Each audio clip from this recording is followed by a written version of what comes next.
They may email it to you.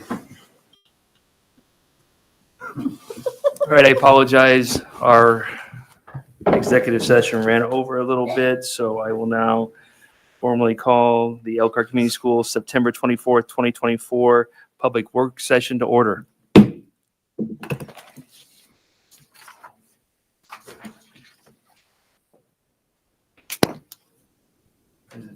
First. Yes, thank you, President Scott, Board of Trustees, and Dr. Huff. I'm excited to present my first budget workshop at Elkhart Community Schools. I will note that when I first started in public education, Kevin Scott was one of the first people I called as a mentor to kind of learn what this school business was all about. So these slides may look similar to what you may have seen from Mr. Scott. And I will go through them, and please ask questions as we go. There we go. So just a brief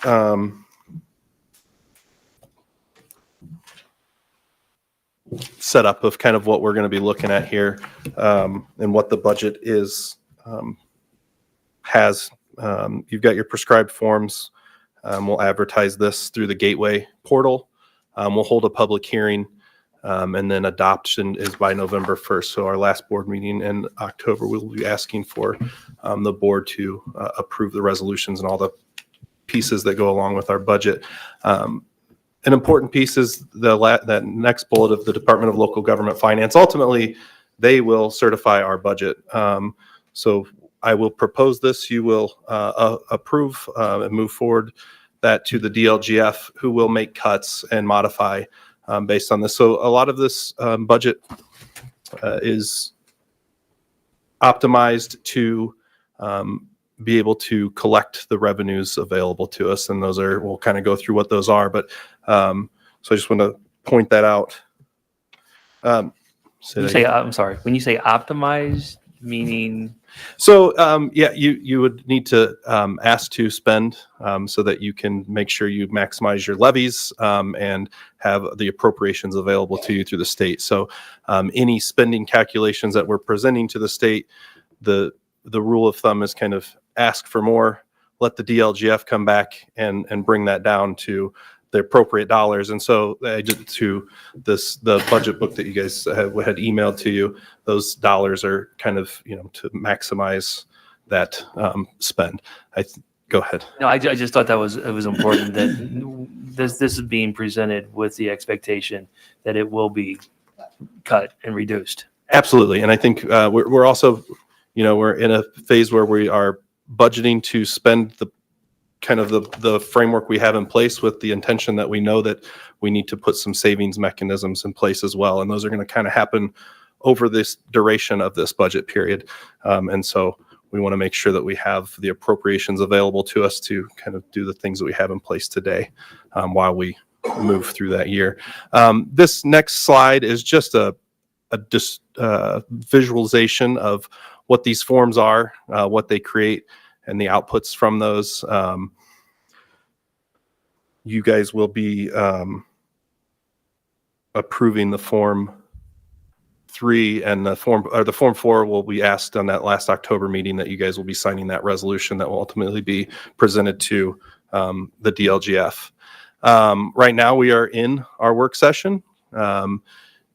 The 27th, which is this Friday, everything will be posted live on Gateway. That is our public advertisement. It also publishes the hearing, which will take place on October 8th. There is a statutory time frame that then the public has to, there'll be public hearing and any objections through October 22nd, and then the board can move forward with approving the budget. And then all documents will be submitted then shortly after, which will include resolutions, CPF, and some other things. So the funds that we're talking about when we talk about the budgeted accounts is the education fund, our operations fund, debt service, our operating referendum fund, and our rainy day fund. And so we'll go through each of those briefly and talk kind of high level what those are looking like. The education fund, again, conservative budget development. We I will share kind of the trends that we're seeing in enrollment that really will drive our cash balance and our revenues, which will ultimately drive our cash balance. Right now, as we've seen through some of our financial reports, we are certainly eating into that cash balance. My predecessor did a good job of creating a nice runway for that, but certainly we cannot continue to do that. So we will need to reduce some of those. But then the enrollment trend continues to go down. Our ongoing staffing challenges, I think we have a lot of staff. We have a lot of buildings, I guess is the better description there. And so being able to have our staffing correlate with our enrollment trends, I guess would be a good way to put that. And then state funding for fiscal year 2026, or 2025 rather, we saw about a 1.34% increase from the state. That's what they're presenting. Based on our enrollment trends, we are not going to see a 1.34% increase in our revenue. We're likely to see a flat, if not negative, just at negative 1%, if you will. 0.88, I think, is kind of what we're projecting based on enrollment numbers today. I'll point out in this trend that you see here in front of you, we have continued to drop. We've seen a significant drop from spring to this fall, and we have always seen an additional drop from fall to spring. So that is taken into consideration when we look at our potential funding source, which is the state, which is driven by ADM. Based on those two counts, we are seeing a slight, I'm sorry, since 2020, we have seen a 4.12% increase in state funding. That's less than 0.7% year over year, right, over the last 5 years. So as our enrollment goes, so does our funding. This funding source is, where's my note on that?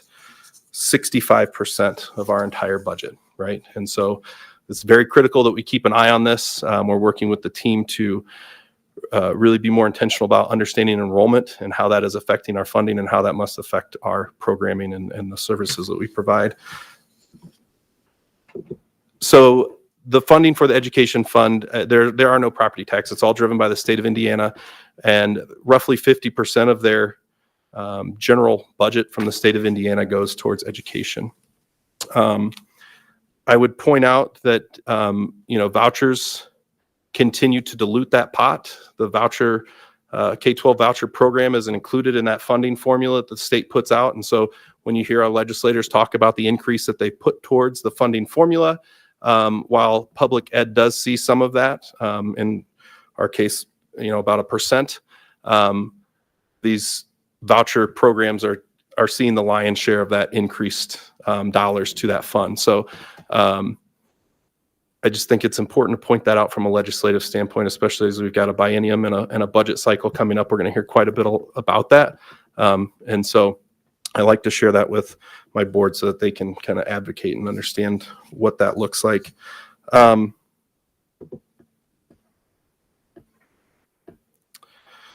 So what the budgeted expense assumptions you'll see in the budget book, we're decreasing the spending by that -0.88%, similar to the funding that we're expecting to decrease in the from the state.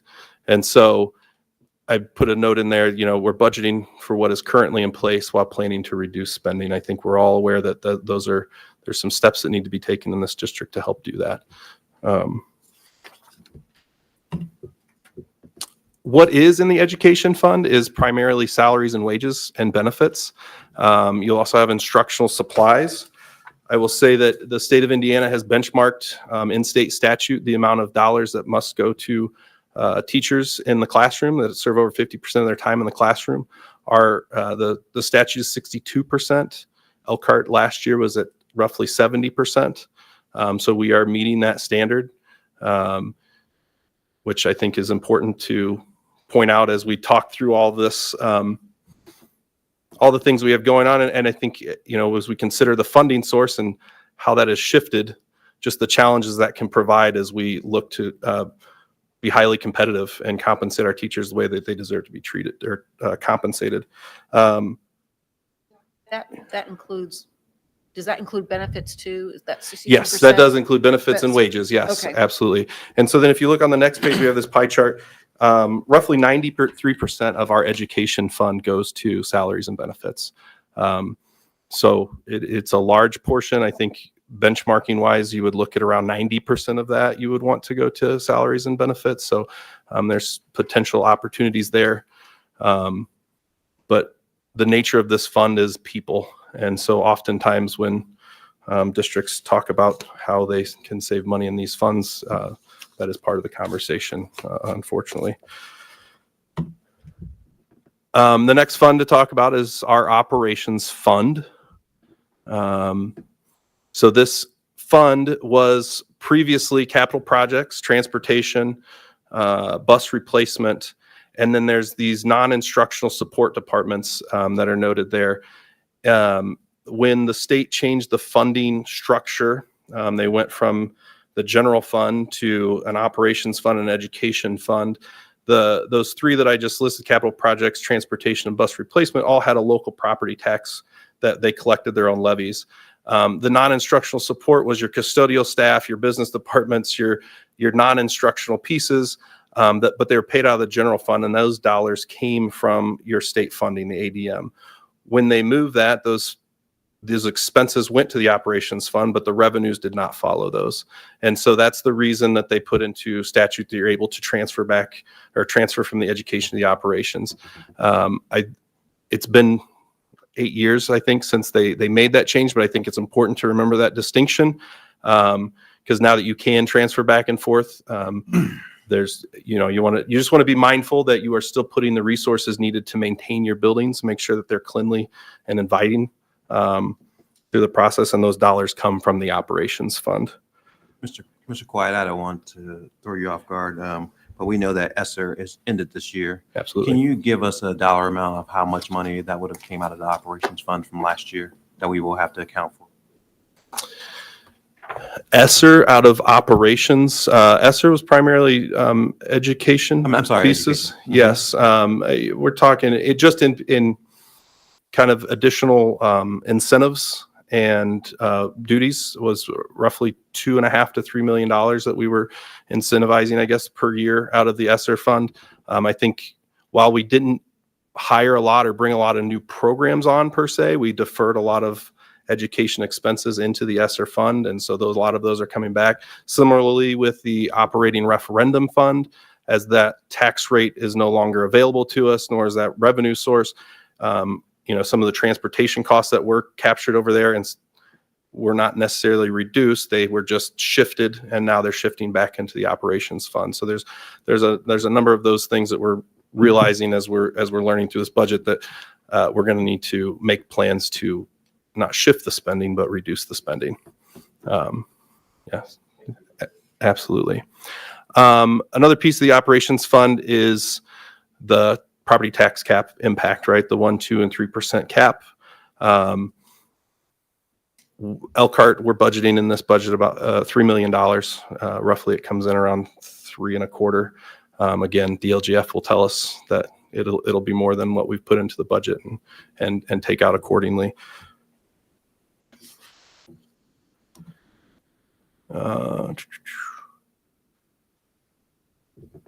So again, the capital projects, transportation operation, and bus replacement are the property tax. So you also have excise, some commercial excise and financial institution taxes, very small percentage of the overall revenue for those funds, but they do contribute.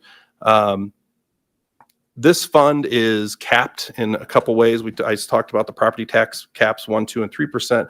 It also, they put a maximum levy growth quotient at 4%. So the way they would do that, they would give you a max levy, and they used to allow for a 6-year rolling average of property tax increases, right? And so over the last 6 years, if it had increased by an average of 4%, your your levy would grow by 4%. That would be the increase that you could capture. Well, as we all know, that property taxes have continued to rise. And so those numbers are now, if you run those averages, up in the 6-7% range. And again, legislators to protect their homeowners in the area have capped that, and they said it's 4%. You can get no more than 4%. And so in this operations fund, it's the equation for that, if you will, is your assessed value divided by 100 times that tax rate. It gets you what you could collect. And so we'll near the end of the presentation, I'll share with you what our projected tax rates are. But no, a lot of that is cut through property taxes and just capped, right? And so even if there weren't property tax caps that affected us, we would still be capped at that 4% growth. This fund takes on a lot of your market volatility, if you will, right? There's all your fuel costs, buses, those sorts of things. And as we all know, inflation's not 4%. Well, maybe it's getting closer to it now, but previously, right? So those are just some of the constraints that we see in the operations fund. We will see, I think it's another local property tax will be a hot button item again at the legislative session. There's talks of kind of revamping that. So we will see what that does. And I think work closely with some partners to make sure that we understand that well and how that's going to affect Elkhart Community Schools. As you see, their property tax caps, 3.6 to 3.9. The levy growth quotient, as I mentioned before, levy appeals don't really apply to us just because of the caps and the things that fall into place there. Some of the qualifications we don't meet. Something it had to do with transportation. Didn't we have an appeal or something that we did? You may not, that's something to ask Kevin about, but I thought we did some kind of a levy appeal. Mm-hmm. I don't know if it was fuel or buses, something. Transportation would qualify for a levy appeal. I can ask Mr. Scott if that's something that we've worked on in the past. We had an appeal a couple years ago that once we got it, we were good for, I forget how long. Okay. I'd have to go back and check my notes for that, but I would ask him about that. Yeah, happy to. Again, part of this operations piece is a capital projects plans that we will, that is in your budget packet there. A little bit of a change in that this year. We worked that based on a square footage per building estimate. As you'll recall, we've passed a Series B and Series C debt that we'll be selling in December, and a lot of those projects that we're proposing in those bonds would typically come from our capital projects plan. And so the idea was by that square footage percentage these are the level of maintenance that would be needed to maintain the basic things, and those projects should be covered through our debt service. So we are that's a great opportunity for us as we look to get some of these other costs under control, that we can maybe defray some of those costs into our debt, our bonds for the next year. The next couple just show this was what will be advertised on the DLGF Gateway site, as those numbers for both funds.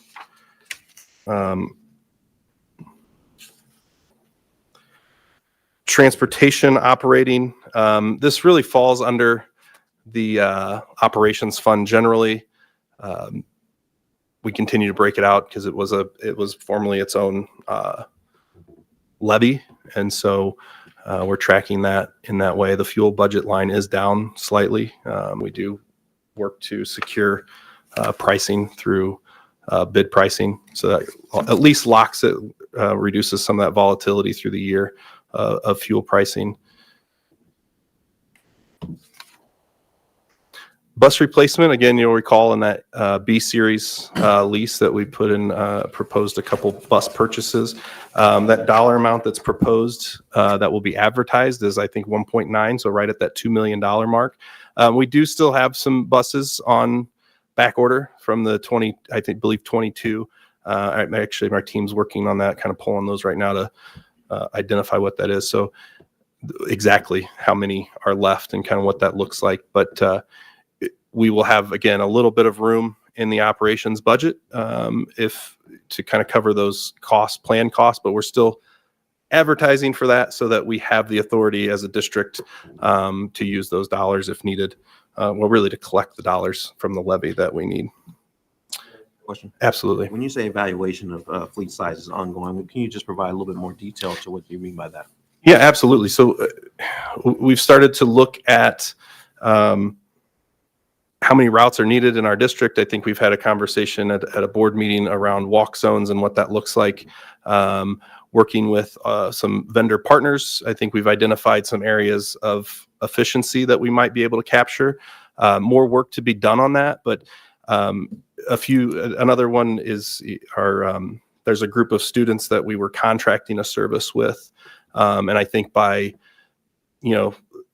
looking at the fleet and what vehicles we have to accommodate those needs, we might be able to continue to kind of reduce costs and efficiencies around that. And so we're not there today, but we are working with Mr. Berger and their team to really be intentional about how we're using those resources. We believe that there's room for improvement and efficiency there. Yes, thank you. So this is the bus replacement plan you'll see here.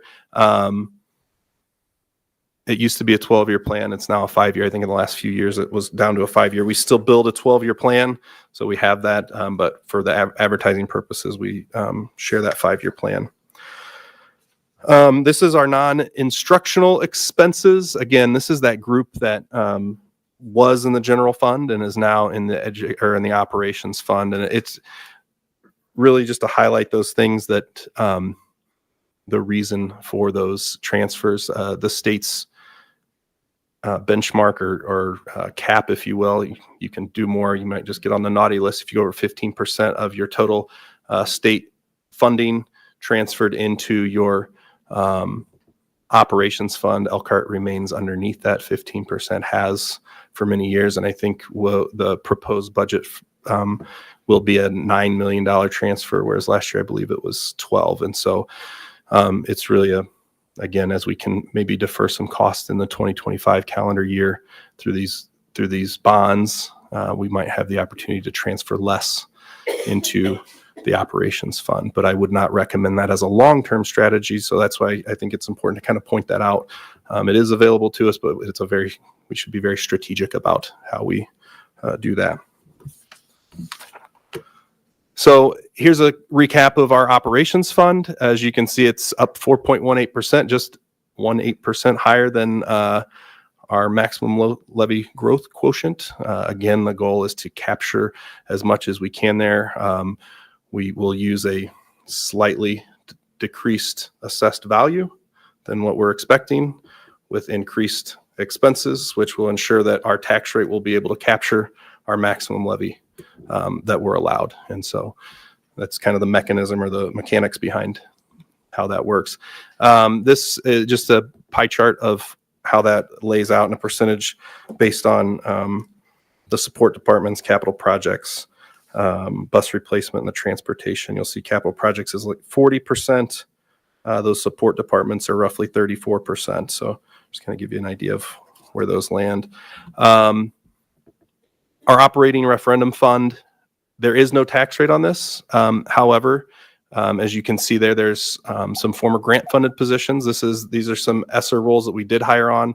We are aware that those need to be absorbed into the other budget. Mr. Scott shared with me that was their plan, was to transition to this and give it a year runway. And so we have that list of positions and are prepared to budget for those into the 26 year, make decisions on how those are funded.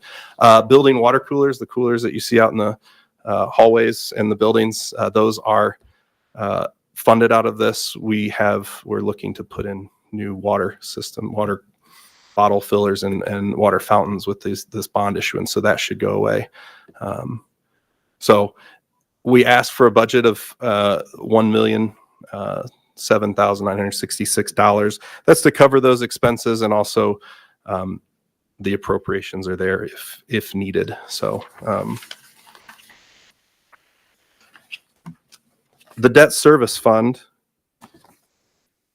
you will see what $18,599,531 That includes our Series B and Series C that we're looking at right now. They're projected in this with accelerated payments. You'll see in what will be advertised as our tax rate and what will actually be our tax rate will be drastically different.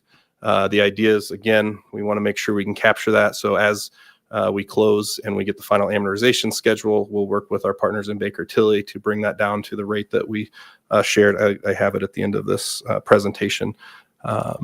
So we will remain neutral as an overall tax rate for the Elkhart Community School District. Rainy day fund. This is in case we need it. As we found out this year, we needed it in a couple different instances.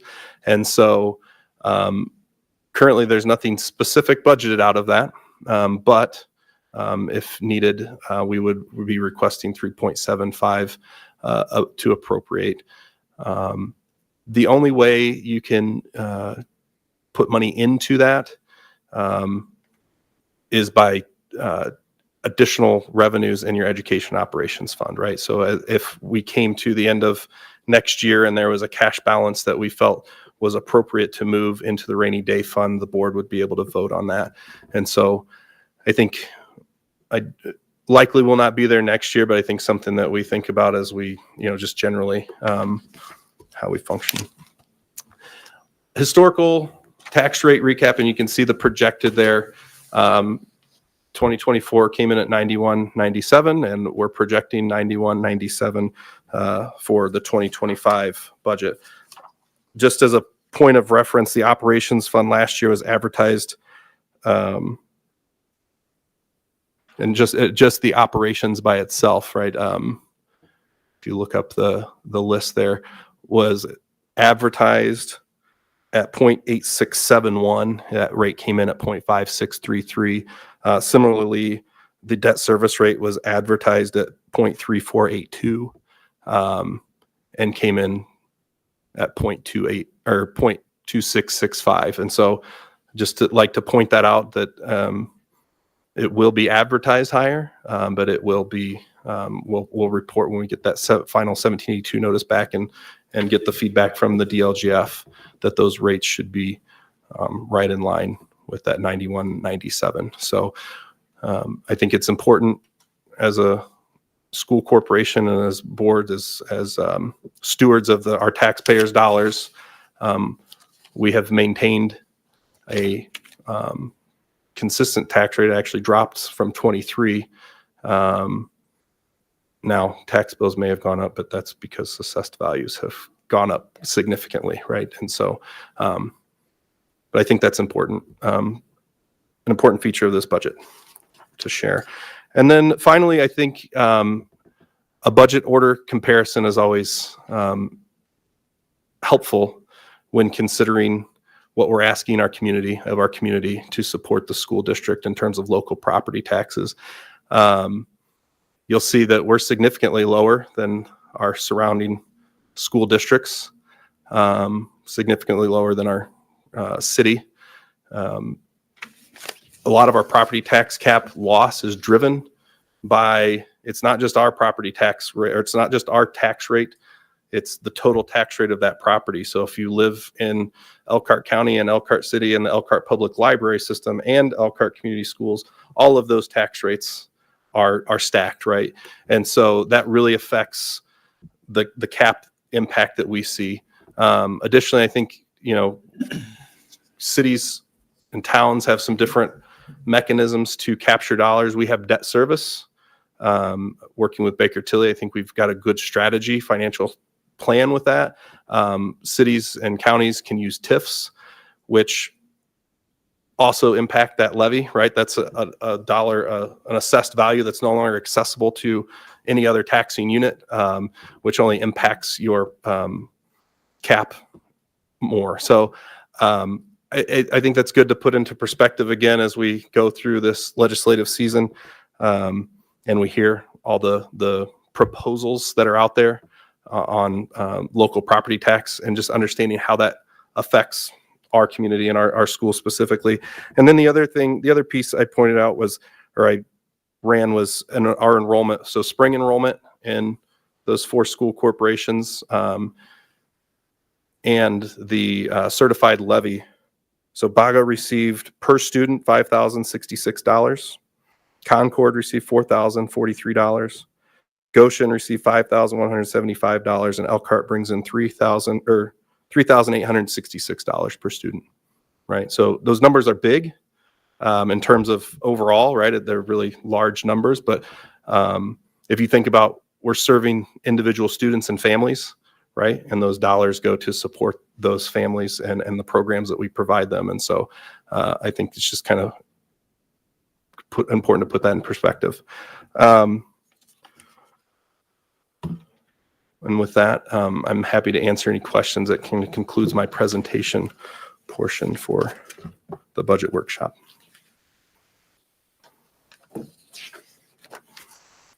Can you explain that again, Zach? You just gave you said the enrollment numbers for those schools and the amount per student. So if I wrote it down, you said Elkhart was 3,800. So is that because we have a higher assessed value as we're talking about it, and our tax rate is lower? They don't have as the highest assessed value, so their tax rate is higher. Well, I'm getting a little confused. Sure. Based on. I think part of it has to do with Elkhart Community Schools. You see those top 3 are all within our schools unit of taxing units. For majority of our homes fall into those categories as well. And so you're competing, you've got the cap loss that we're experiencing in terms of what our certified levy is. And when I say we have a max levy, but our certified levy is what comes back from the DLGF, right? So that's going to be cut by that $3 million. And so that's a part of it, right? So what we should collect in our max levy versus what we do collect with these reduces that. And then the other districts do have a higher rate, probably a less assessed value, which would make sense for the higher rate. What they don't have is those 3 entities on top with the competing tax rate and the property tax impact that we're seeing. Now, not that They don't have the county. Yeah, the They don't county, have the but county. well, they would have the City. county, absolutely, yeah. But they wouldn't have the city. They wouldn't have the library. They all have different. It depends on, the taxing units and how they overlay with the district. It's a pretty complex. But generally, yes, we would have more total taxing unit for an Elkhart Community School family. Their tax rate would be significantly higher based on all the tax rates that are put onto that, which impacts our cap, which is that $3.6 million that we see lost. And therefore, you're going to see less money in our certified levy, which then if you do that as a per student basis, we're going to see less money per student. And I thought it was helpful. That's how they fund this. Our education fund is funded, right? And we all get relatively equal dollars in that. But I think it shows the disparity in school districts, especially when it comes to facilities and operating what you have at your disposal. That no school district is the same.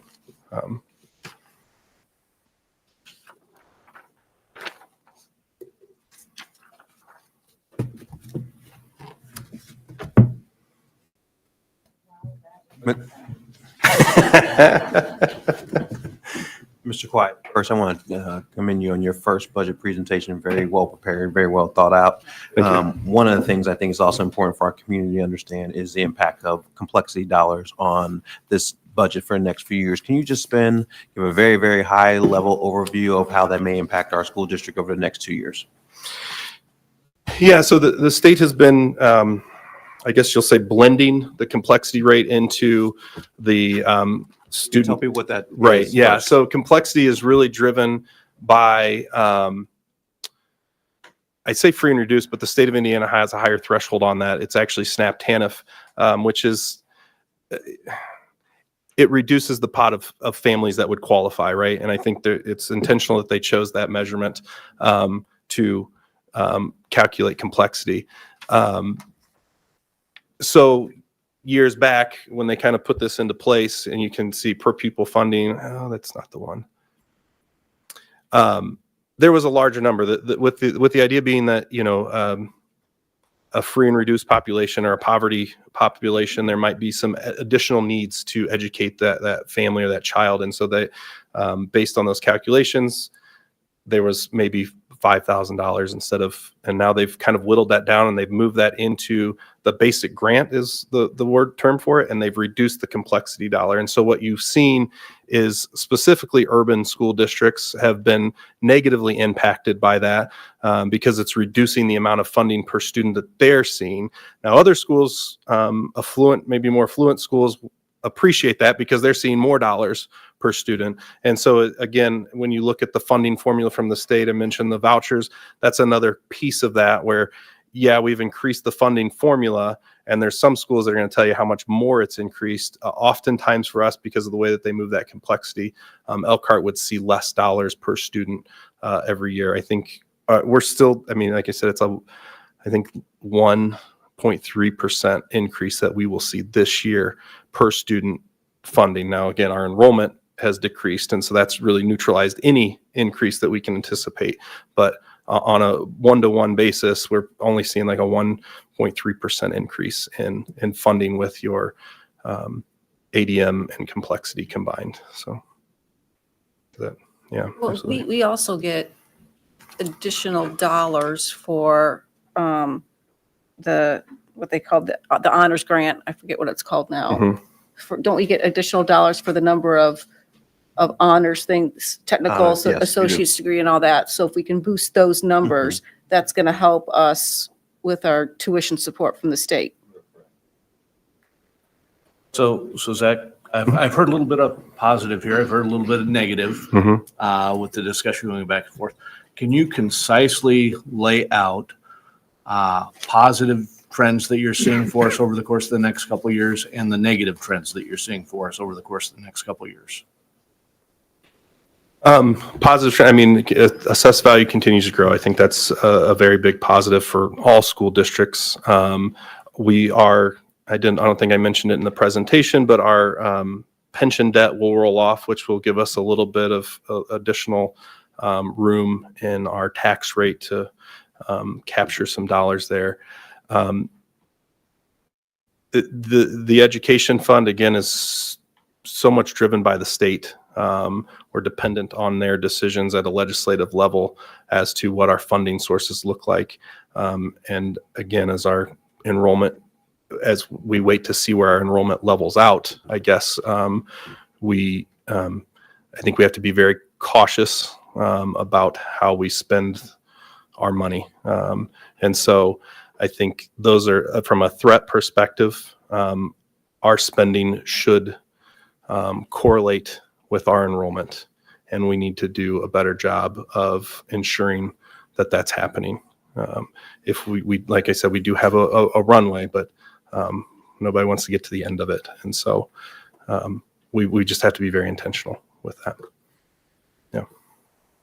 Your rainy day fund, Yes. or our rainy day fund, I should say. Mhm. Is there an optimal number that you like to see as the rainy day fund as a percentage of the operation and education fund? Yeah, so I think when I think of like a cash balance, I really look at your education fund, your operations fund, your rainy day, and in our instance, we have that operating referendum fund, right? So those are kind of three sources of cash that are regular.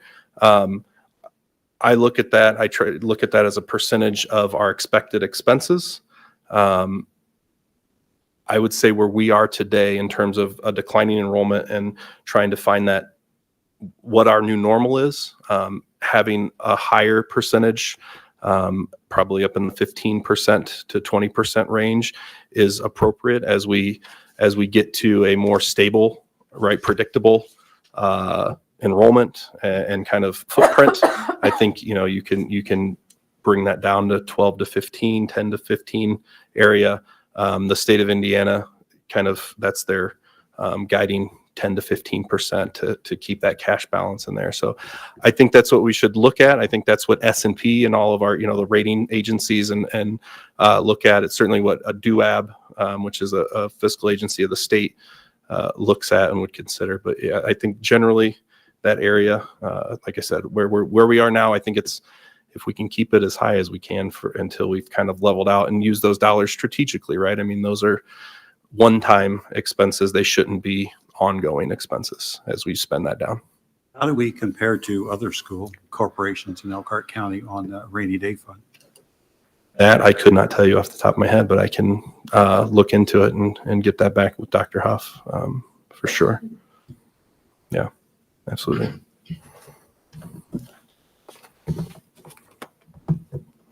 Any further questions?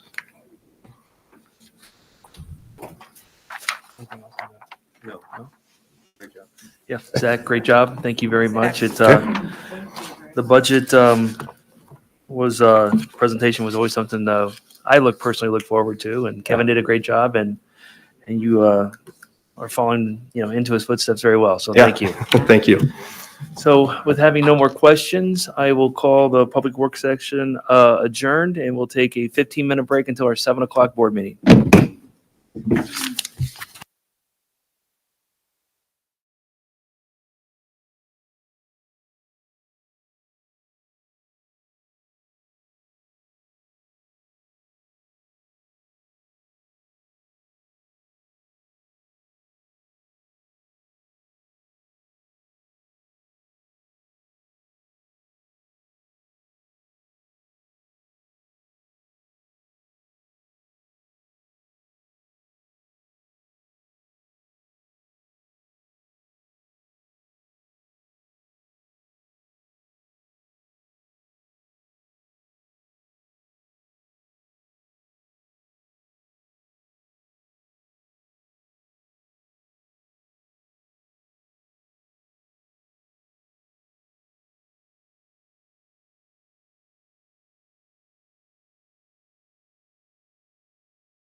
I'm a little tired. I had a long weekend,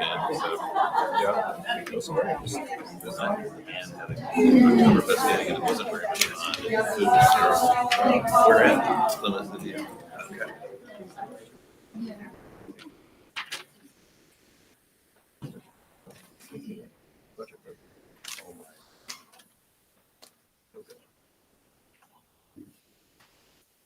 Welcome and thank you everyone for coming out to the September 24th, 2024 Elkhart Community Schools Board Meeting. At this time, I'd like to call the board meeting to order. If you please rise and join me for the Pledge of Allegiance. I pledge allegiance to the flag of the United States of America and to the republic for which it stands, one nation, under God, indivisible, with liberty and justice for all. I guess we did the pledge of flags, plural.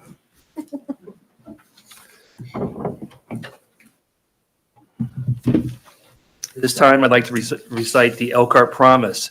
Every student is known by name, challenged, and supported by highly effective staff, and in partnership with the community, will graduate career, college ready, and life ready. I'd like to quickly go over our invitation to speak protocol. It's something that I do every meeting. During the public speaking opportunity in the agenda, you'll be able to address agenda and non-agenda items, and they will be discussed at the beginning of the meeting. You'll have 3 minutes to discuss what you want to speak about. Please walk up to the podium and speak into the microphone and announce your name in relationship to Elkhart Community Schools.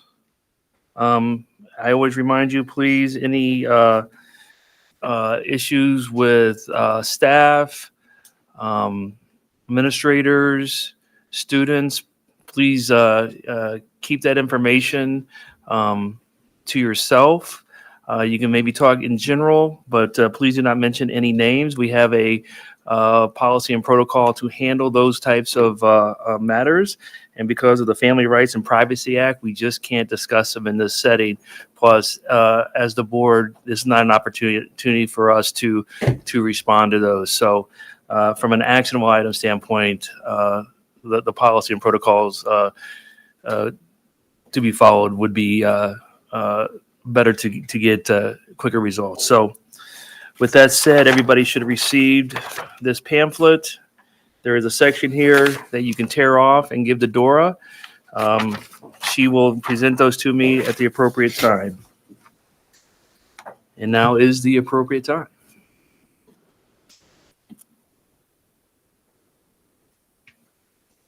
We have one. Did anybody else?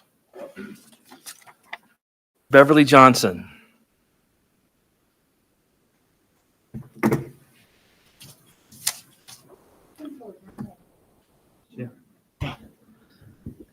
Good evening. I'm Beverly Johnson. I'm a parent of one of the elementary school students here at Elkhart. And I wanted to come today because it was brought to my attention that our current fifth graders would be possibly going to middle school next year as sixth graders. My concern is that those are our kids that when they were in kindergarten, we sent them home with the COVID issues and the tablets, and there was maybe not such quality education on our tablet situations because, you know, we were all not quite prepared for that situation. And these kids are our fifth graders right now. And my biggest concern for those kids is that a lot of them, I don't feel as a parent, are quite ready to merge into a middle school setting. Speaking from personal experience with my daughter, she is struggling and behind, and I think a lot of it has to do with that they had that kindergarten and that first grade year that they spent a lot of time at home and not in our regular school settings. And my concern is that even the fourth graders, you know, getting them ready to go, they were the kids that came in in kindergarten, started kindergarten with the at-home COVID situation. And I think that probably you guys probably already know that those kids are still struggling. I know that iRead has been kind of challenging for some of these kids to pass, and I just wanted to come and say I was really concerned about that. And I love the idea of the sixth graders moving into the middle school. I just don't think it's right for these particular kids to move into the middle school. Thank you. Thank you.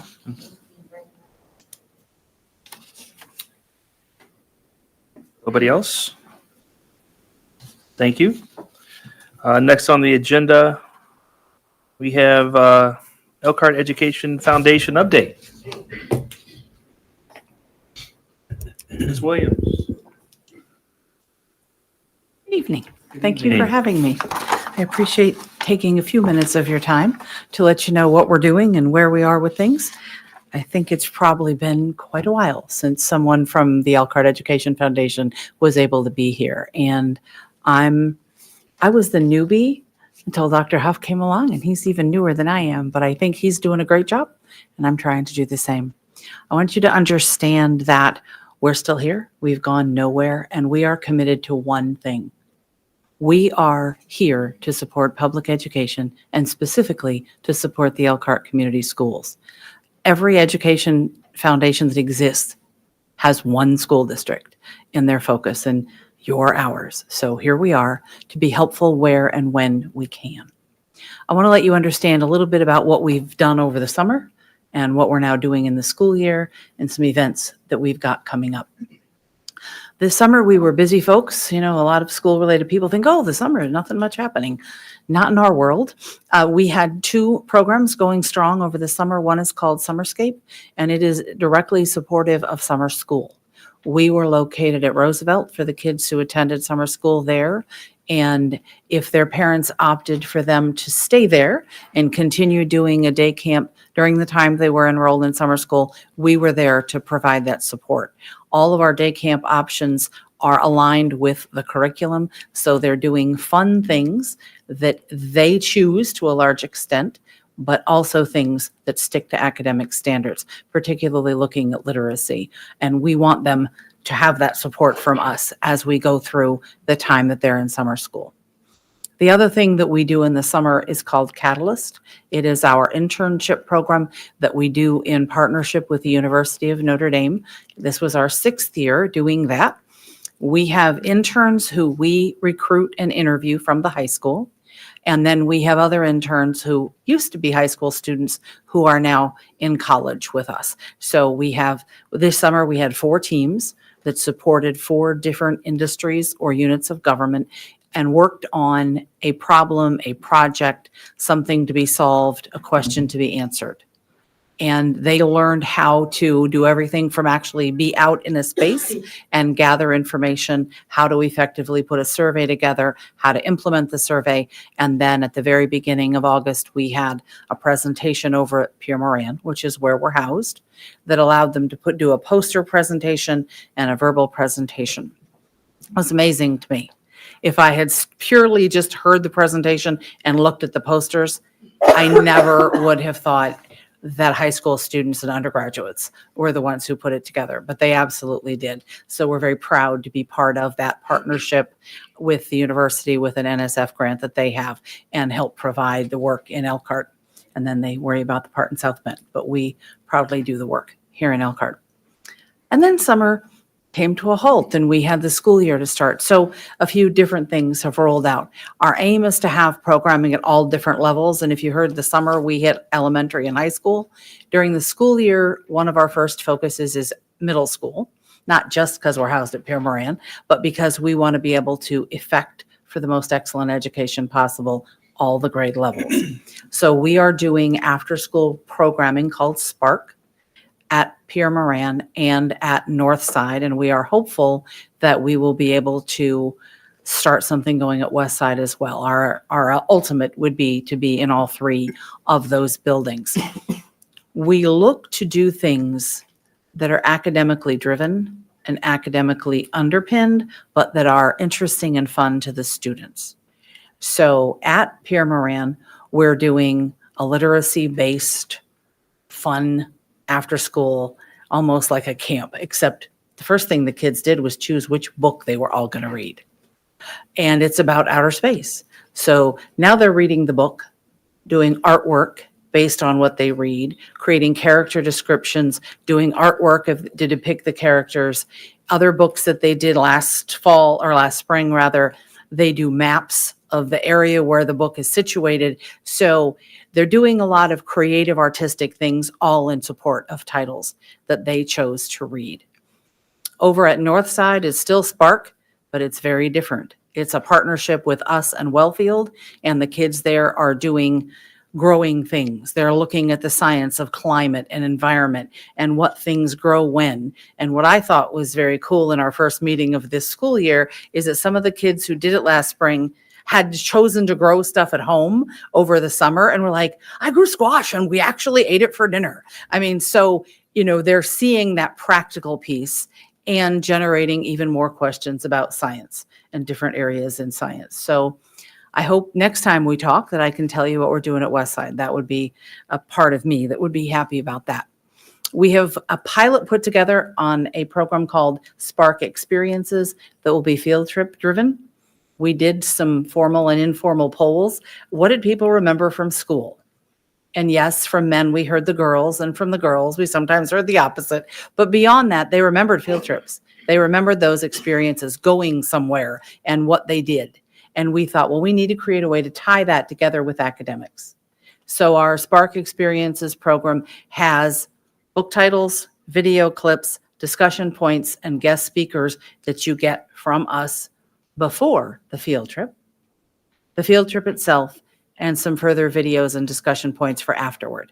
The pilot for that is put together, and it is partially funded at this point. Well, as soon as we go from partial to whole, we will be embarking on that and getting the teachers and principals we've already talked to make that push and get that going forward. And the biggest thing we do in the fall is run our schoolhouse supply store. You probably know that we have that because that's been a feature of the EEF from the get-go. And we're very proud of the fact that no Elkhart Community School student has to go without the supplies that they need. A teacher can go to our website, fill out a form, and tell us what she needs for her kids. And maybe she's got one student who can't afford everything on the list. And maybe she's got a classroom full, and we'll supply whichever way that goes.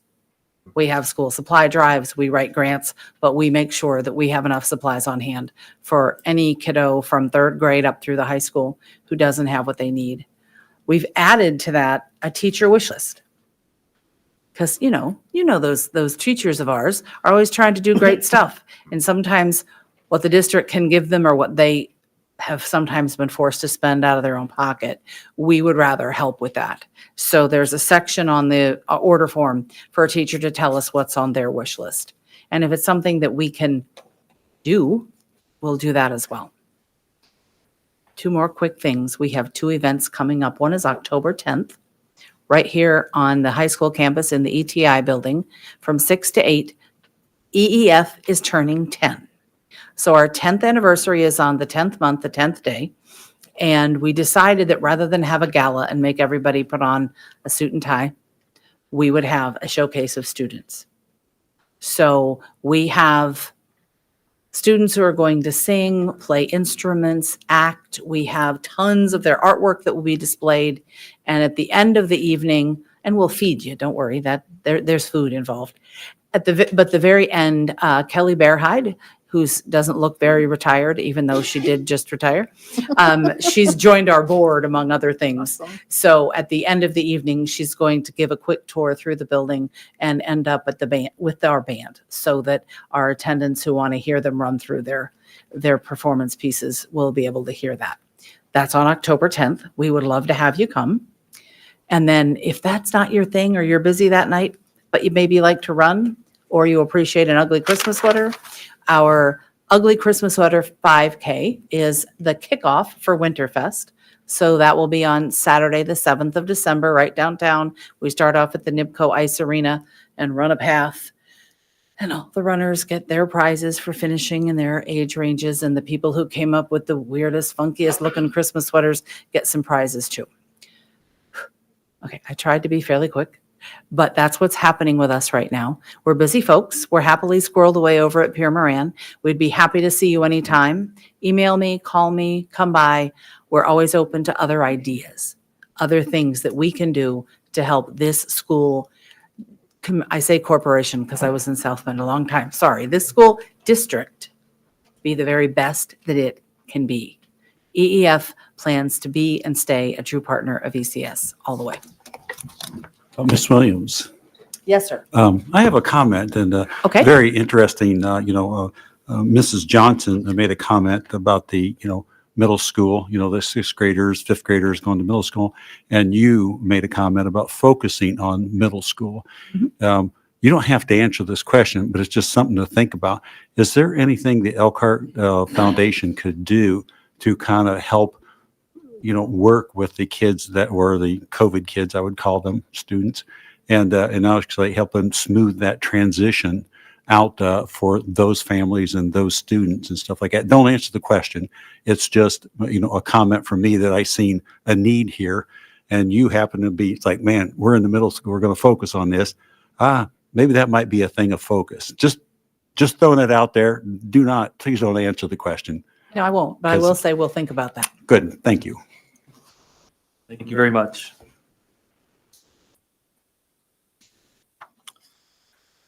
Next on the agenda, we have Excellent of Elkhart. Aaron. Thank you, President Scott, members of the board, Dr. Huff, and the community. It's a privilege to come once again and talk about some of the exciting highlights going on in our school district. Reading is always a very important focus in our district, and our schools are finding ways to help students engage with reading with hands-on activities. This week, our elementary schools had guest readers in the classroom. They use shaving cream to practice writing words, and they use magnet boards to learn the alphabet. Our teachers have also been learning, as over 400 of them are going through letters training to learn new methods that will enhance our students' reading and spelling skills. But wait, we also have hands-on learning at the high school level as well. Our Automotive 1 students had the opportunity to work on an electric car, getting a glimpse into the new side of automotive technology. Other students participated in the Pay Dirt Conference, hosted by the Elkhart County Soil and Water Conservation District. Students were able to meet with local companies and talk about opportunities available to them once they have their drone licenses. And students in Mr. Walsh's Aero class learned to use rocket design software to launch the rockets that they themselves created. And I love these pictures. Saturday was the International Day of Peace, and several of our schools engaged in special activities to celebrate. The entire student body at Pinewood Elementary took part in the Peace Walk. With smiles and handmade signs, the students took a lap around Walker Park to promote peace, community, and understanding. And it was a great way for our school to come together and show compassion to the Pinewood family. In the area of arts, Mongers Elementary 6th grade band and orchestra students began a new service project this week. And as you'll see, the picture shows reading, even though this is band and orchestra. So when these students return from the middle school music class, they report directly to the library and assist kindergarten buddies with selecting a book, and then they read with their buddies. And the kindergartners think it's very cool to have the big kids read to them, and the big kids take the leadership role very seriously. And our middle school band and orchestra students have been hard at work, learning their instruments and practicing music for their November performances. So we're looking forward to hearing their progress soon. And in athletics, the Elkhart High School athletics is all about building the leaders of tomorrow. And the Lions Student Athletic Council is a sterling example of that commitment. These students represent a wide variety of sports across Elkhart High School. and they are the ones behind initiatives that create a culture of excitement and togetherness around high school sports. The group recently traveled to Plymouth for the IHSAA conference, where they were able to do things like hear keynote speeches from state athletic leaders, network, and gather new ideas to bring back to Elkhart. And I even heard that we were praised by the IHSA commissioners several times for the success that our unified track has had. So they were very proud of that. And Elkhart High School boys soccer coach Todd Sheely had his 250th career win. He also serves as the director of the Indiana Olympic Development Committee. And so we are proud to be able to recognize this huge accomplishment in his career. And we have a lot of things that are starting to happen. The Junior Senior College Fair is tomorrow.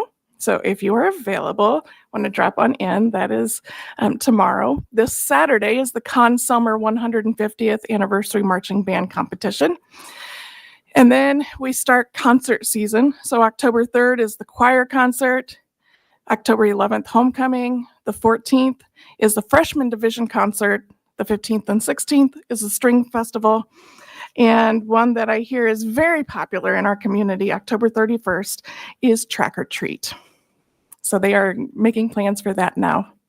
And as always, you can follow our social media to stay up to date with some of the best highlights throughout the district. Thank you.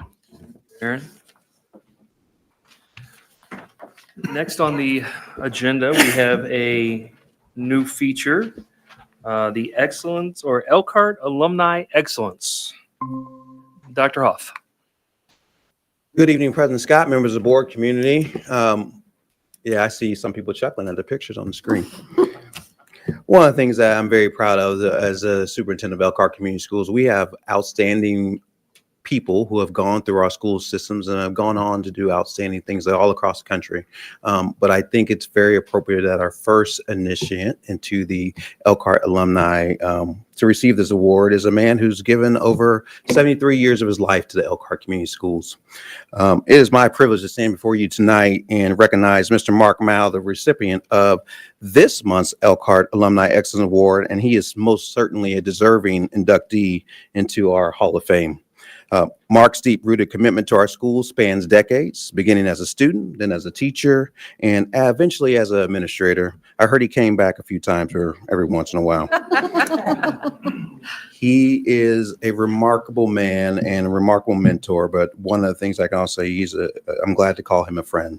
His leadership and dedication through his terms have helped to shape Elkhart in profound and lasting ways. Through every role he had, Mark has exemplified what it means to be a leader, always putting students and community first and striving for excellence in all he does. But you certainly don't want to hear this only from me. I think our honoree has a few words that he would like to share with our community.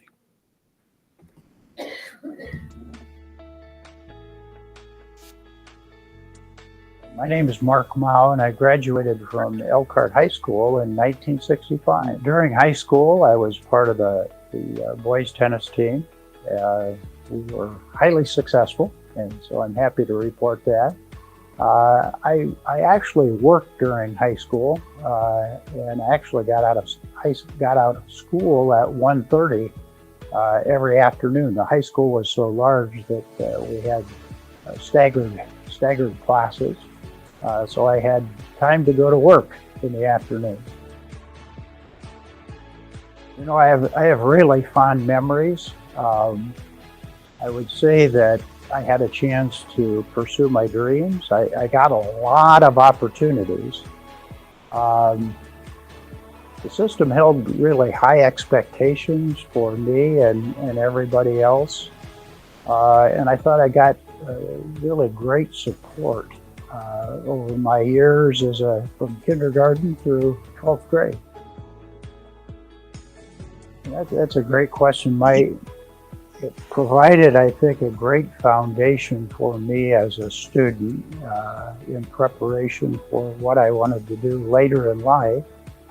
And in my work time, it provided an opportunity for me to give back to the community and kids in Elkhart some of the same opportunities and experiences that I got, great things, when I was a student. So it's been very fulfilling. Pursue your dreams with a passion, and remember that what you put into something is directly related to what you're going to get out of it. So pursue your dreams with passion and give it everything you've got. So at this time, I'd like to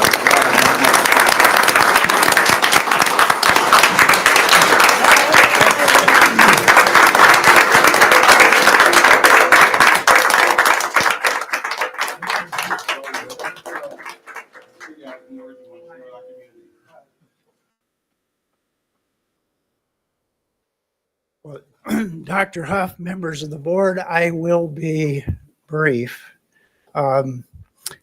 First of all, it's an honor to be the leadoff hitter, if you will. I think there are a number of graduates that you're going to consider. Elkhart Community Schools provides great opportunities for kids. And many of our graduates have used those opportunities to do some really great things. And so I'm humbled to be part of this group. I'm happy to lead it off. I'm looking forward to celebrating with you future inductees, if you will. So keep up the good work. Thank you very much. And I'm not coming back. Mr. Mao, we would like to also. What? Could you just take all the things that you sent us, and also got to take your photo off with. I don't think, no, I don't think with us. I don't think they want us in it, do they? All of us? No. No, I don't think so.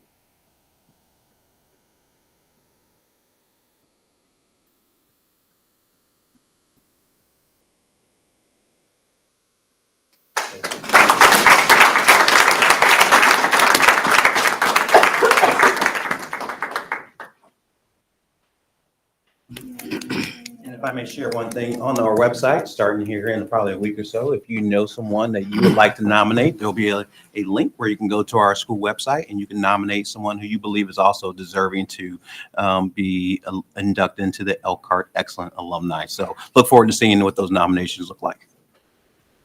I just need one clarification, Mark. When you worked in high school, were you the first student superintendent that the district had? All right. Next on the agenda is the consent items. Do I have a motion for the consent items? So moved. Do I have a second? I have a motion and a second. Do we have any discussion?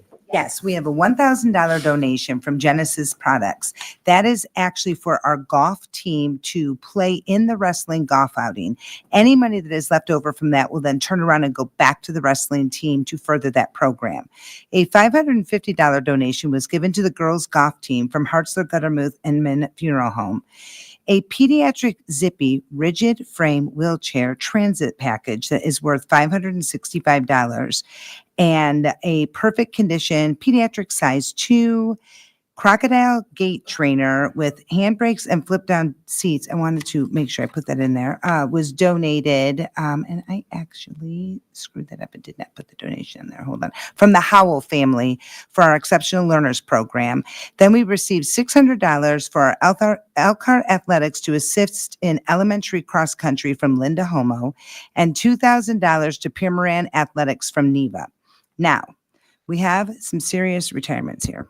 We have one from Gail Draper, who was 23 years as an Elkhart High School counselor, Elkhart Central. She had many, many years, worked a long time in implementing a phenomenal amount of programs for our students as they moved forward. And, she should take a great deal of pride in knowing that in conjunction with Mr. Surge, we really had a lot of college credit graduates at a very early start of that program that came through that school. And just knowing all of the students that she has really impacted, not only back then, but all the way up until her retirement, is pretty amazing. There's a lot of work that goes into that, a lot of work that went into the two high schools. So it's a loss for us, but I know that the people that have worked underneath her and others that have watched her work outside in the community will come to our school and will fill those needs. So it's been phenomenal to watch Gail's career, not only as a parent, but also as a board member. And then Beth Williams, who, for years I kind of, had heard her name, but didn't really know everything that Beth did. And then when I got on the board, it was really a privilege to see the work that she did and has done with our grants. After 28 years working as a director of our federal programs and many other areas inside of our high school, she is another one that will be sad for us to see go. And she's just done a lot for our school system. And Beth, you've done a lot with helping me understand a lot of things that were completely over my head, and you simplified them in the most beautiful way. So I really appreciate the mentorship that you gave me. And then Lori Disselberger, who is an Elkhart community school, she's one of our secretaries, 18 years. When you lose a secretary after all of those years, it's really hard because they're the heartbeat of our school system also. So we're thankful for all the service that Lori did. And these are, phenomenal years of service from three wonderful women. And we are happy to see you retire. But it looks like we have a great ability to yank people back into the program. So there's still hope for everybody. But thank you for all of your service. And Kelly, I think you missed one donation. We have Did a $2,000 from Neva Volleyball. No, I said it. Did you? Yeah. Oh, yeah. I don't miss often. I question. He asked me, and I was like. Yeah. I asked for verification. I think you could just give me a little of this and I'll let you know. Okay. Kelly, Yeah. great job. Thanks, Troy. Yes. I let it down. It's okay. It's bulletproof. Good job. Have any more discussion? All in favor? Aye. Opposed? Motion carries. Next on the agenda, we have old business. Mr. Thorne, we have the administrative guidelines 2623, the testing program. Thank you, President Scott, members of the Board of School Trustees, Dr. Huff. Tonight, the administration is presenting for further review this administrative guideline, which governs the testing administered by the district. Changes to this administrative guideline focus primarily on changes necessitated by the passage of SEA 1 and also, to some extent, limits the use of assessment results as a single determinant for eligibility for programs offered by the school district. Bring this for further review this evening. Do you have any questions or comments for the board regarding this administrative guideline? Seeing or hearing none, we'll move on to Board Policy 5200, students' attendance. Thank you. This evening, the administration is seeking your approval of proposed revisions to our student attendance policy to ensure compliance with Senate Enrolled Act 282. The revisions introduce a truancy prevention program for students in grades K through 6 who accumulate 5 unexcused absences within a 10-week period. This procedure includes sending required notices home to parents outlining their responsibilities regarding student attendance, holding a mandatory conference with students' parents within 5 days after that 5th absence, and as part of that conference, developing a plan to prevent further absences. We believe these changes, in combination with the district's existing absences of concern procedure, will work to support academic challenges that can arise from student absences. And again, we're seeking your approval of this policy this evening. Do I have a motion? Motion. I have a motion and I have a second. Any question or discussion from the board? Hearing none, all in favor? Aye. Opposed? Motion carries. Next, we have the administrative guidelines for 5,200 student attendance. Thank you. In addition to the proposed revisions of board policy, which you've just passed, the administration is presenting for further review proposed revisions to its accompanying administrative guideline.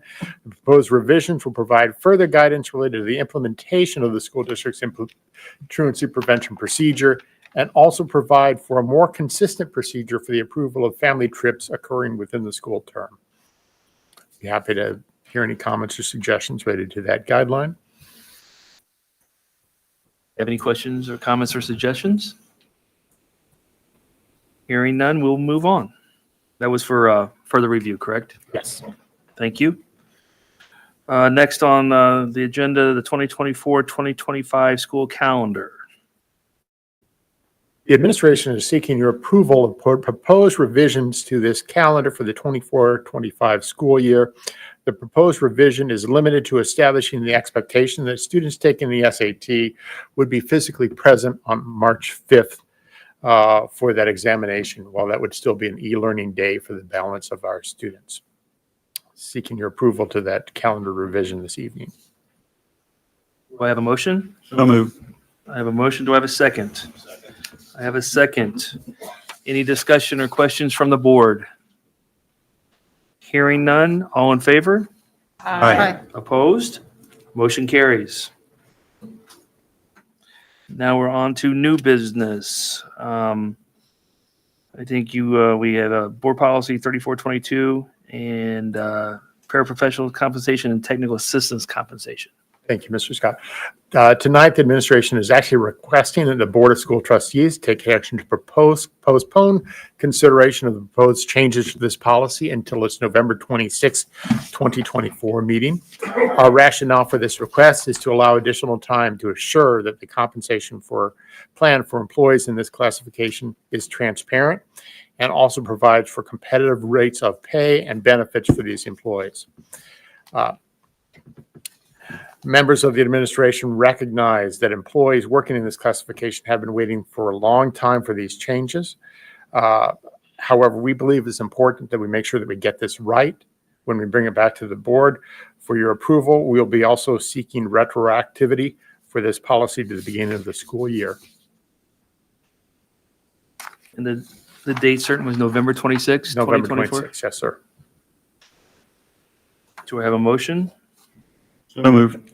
Do I have a motion and a second? Any discussion from the board? Once it's approved, it goes retroactive to the beginning of the school year. So That would be our recommendation. back pay, Yes. right? Okay. 8-1.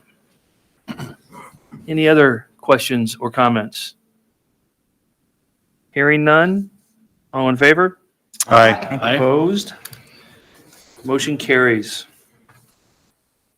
Next, we have a resolution regarding the transition of the sixth grade students attending Elkhart Community Schools from the elementary school district.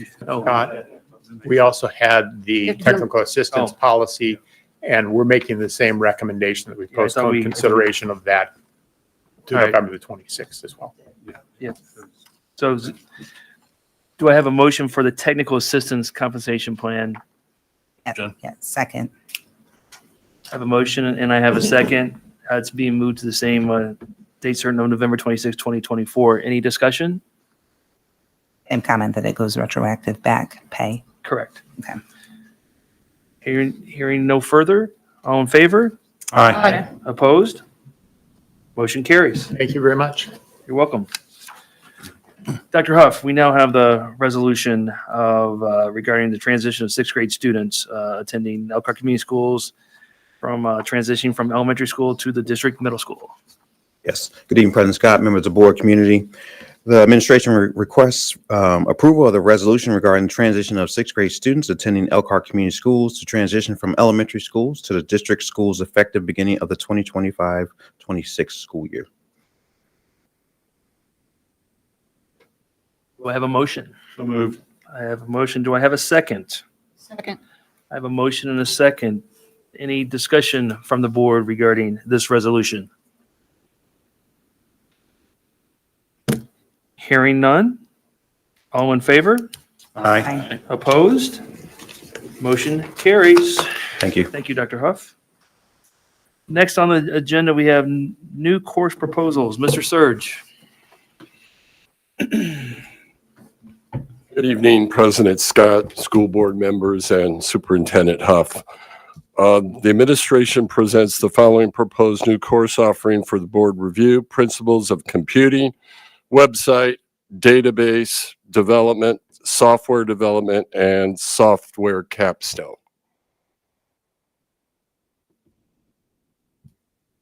Any questions or comments from the board regarding the new course proposals?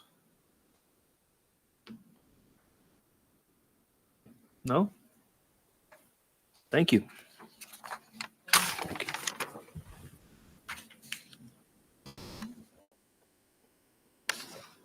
All right. Next on the agenda, we have Elkhart Area Career Center agreements. Mr. Eakins.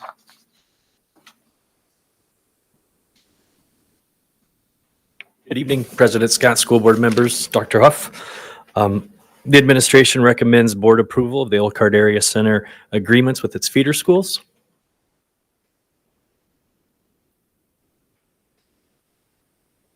Do you have any questions or comments from the board regarding the agreements with its feeder schools? I have one.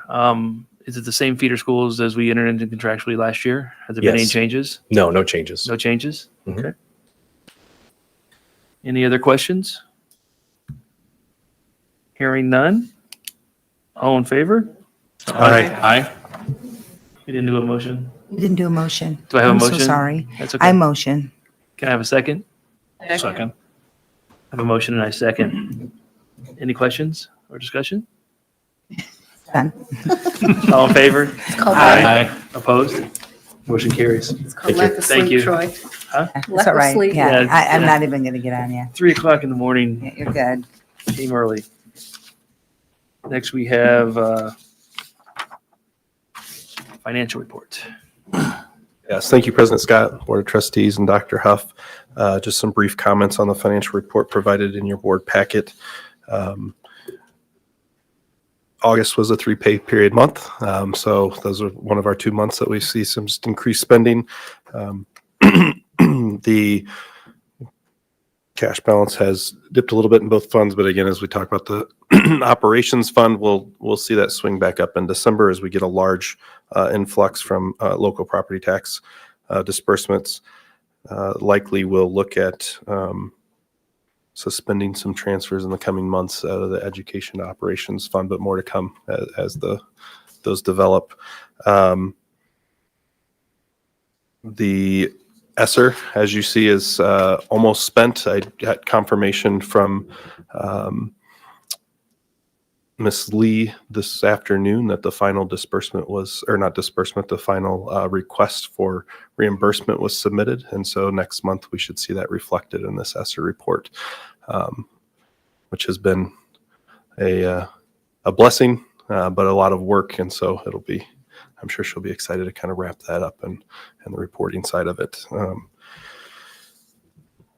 Believe that concludes my comments. If there's any questions, I'd be happy to answer them.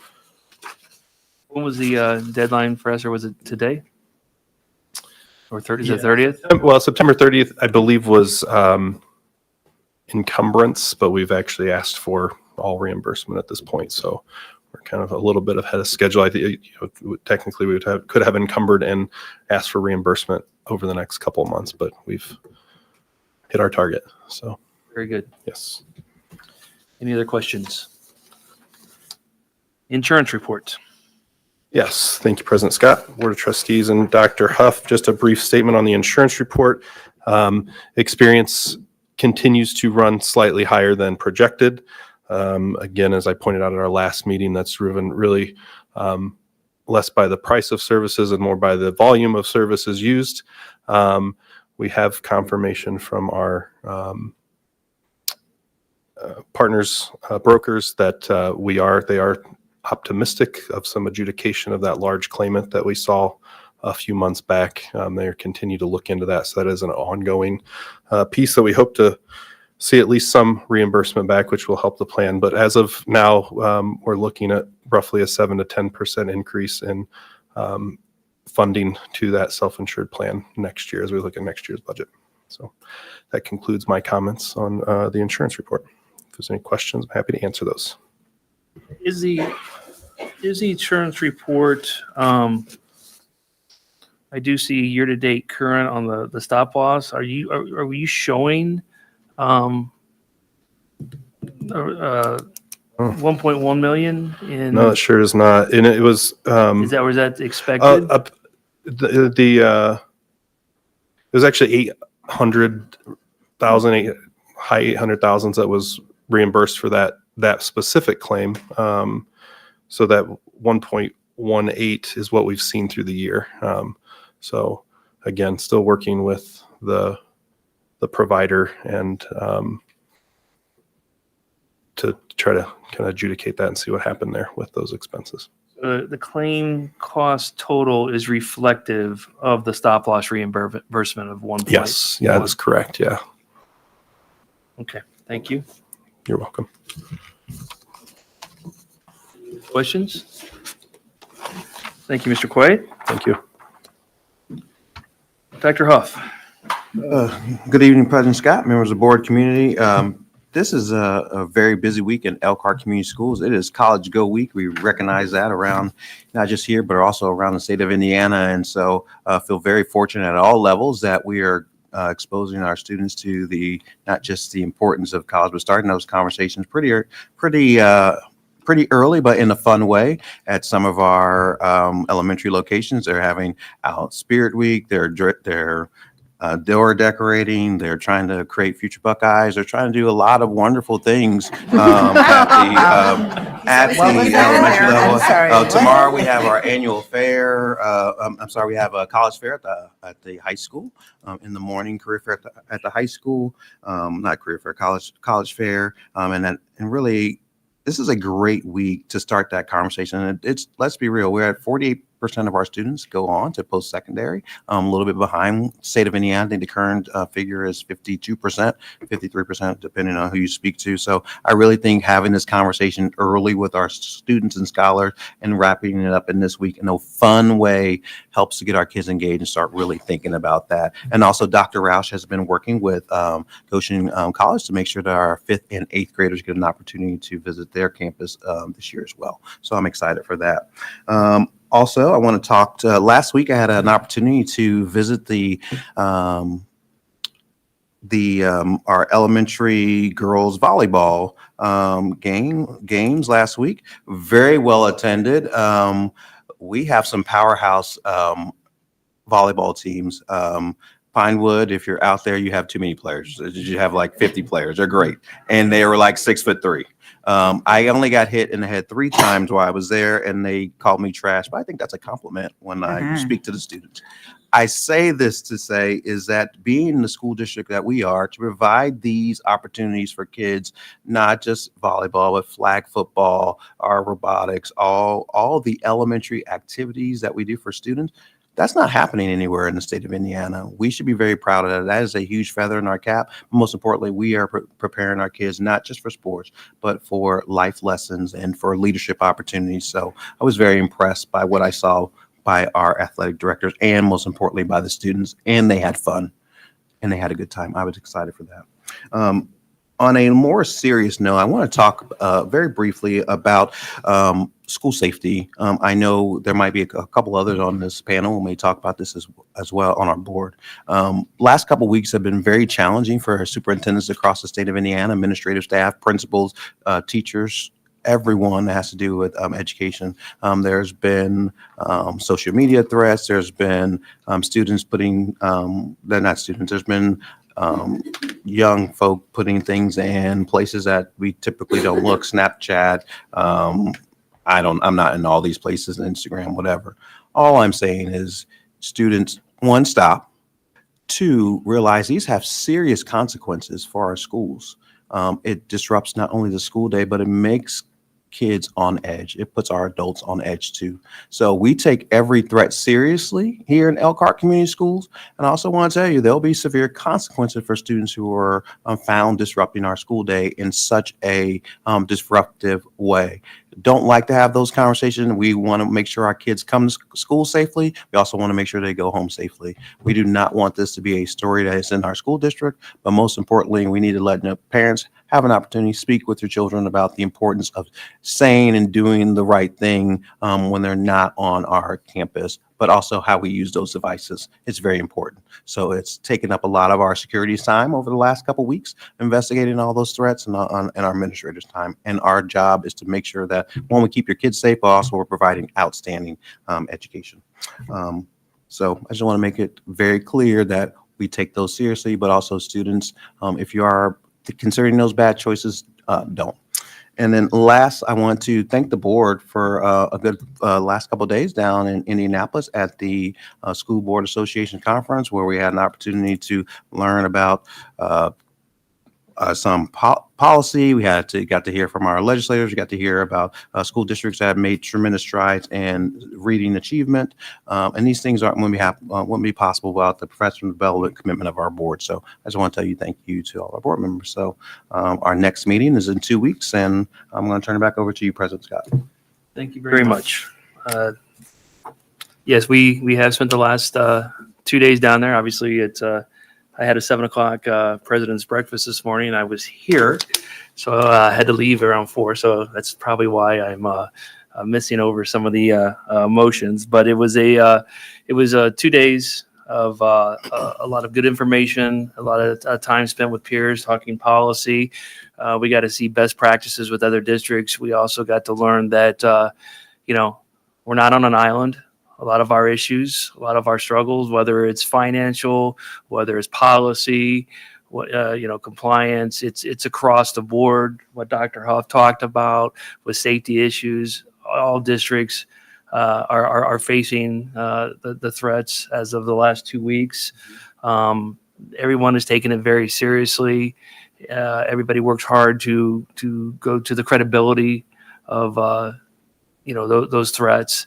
And so it was good to spend some time. And I tell you this to let you know that this board is always attempting to be a better board. We are taking every available opportunity to learn, to be better, to get better, and ultimately bring the highest level of education and academics to the students of this district. It's a commitment I think every one of these board members have made and will continue to make. So I want to thank all the board members that were able to make it. Thank you for continuing. We took an oath and continuing with that oath as board members for the betterment not only of the district but all students. Anyone else?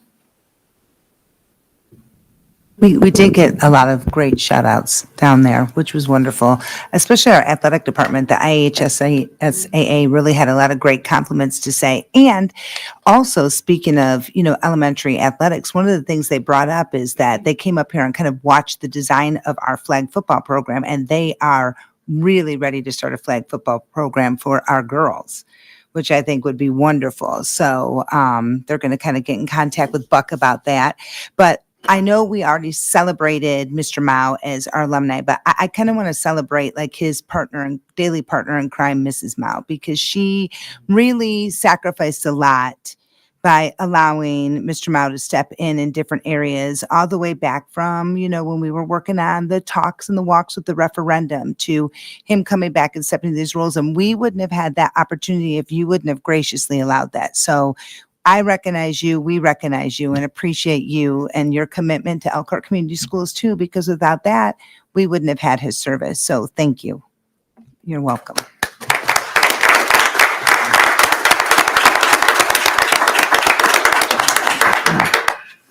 I just have a couple points I'd like to make this evening. One, I'd like to give a shout out to Dr. Huff and the administrative team on the point of school safety.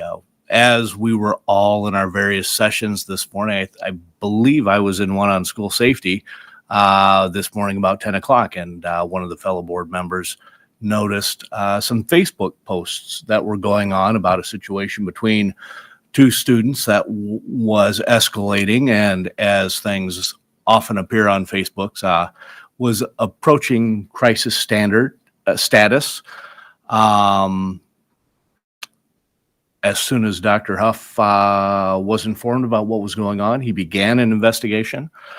This was about 10:30 this morning, and as we were heading back to Elkhart this afternoon, I think I was going around Kokomo about 1:30, we had a status update that things were indeed very, very different than they were being presented in social media. The situation had been handled and was being resolved, and appropriate actions were being taken. So thank you very much, Dr. Huff. I came onto this board as a strong, strong advocate for student safety, and yeah, it's wonderful to see the progress that we're making in that area. The other shout out that I'd like to give is to my fellow board member, Mrs. Vandervallen. As we were down there going through these various sessions and so forth, I heard all about TIF districts and circuit breakers and 80 cent levels and 40 cent levels. And when Kelly gave a shout out to Beth Williams earlier, she said, Beth has an amazing ability to simplify what is over our heads. And she is not the only one in the room that has that ability, and is tremendously gifted in that area. And the amount of time that she gives towards data gathering, data analysis, data certification. Just tonight, we were going through some forms earlier, and there were some calculations that were off, and she was quick to point it out and correct it for us. Thank you, Ann. You're a tremendous benefit to our team, and I appreciate everything that you do to bring all of that ethereal, numerical down to our levels. So thank you very much. Well, thank you. I appreciate that very much. But, sitting on this board, it's a total team effort, and we all have our special gifts and strengths. And I think we use them very well to help each other. Growing up in this community, in this district, and having parents who education was a really big deal. For me, it's always about being a lifelong learner. And so that's what I try to do every day, is just learn things I don't know and I'm interested in. And so, we ask that of our students. We hope that they want to become lifelong learners. And so that's what I try to do every day, is just learn as much as I can. So I very much appreciate your sentiments and your thoughts. I don't know that they're rise to the level of that, but they're very appreciated. And everybody up here works very, very hard in a lot of different ways to help lead our district and support our superintendent, to support our staff, our teachers, our administrators. And it's a total team effort across the board for the entire district. It doesn't happen with just us. It happens as a total team effort. And we've got some ways to go, but we are definitely on the road. And there are just bright things ahead. And so we just got to keep pushing forward. You, man? Anyone else? Hearing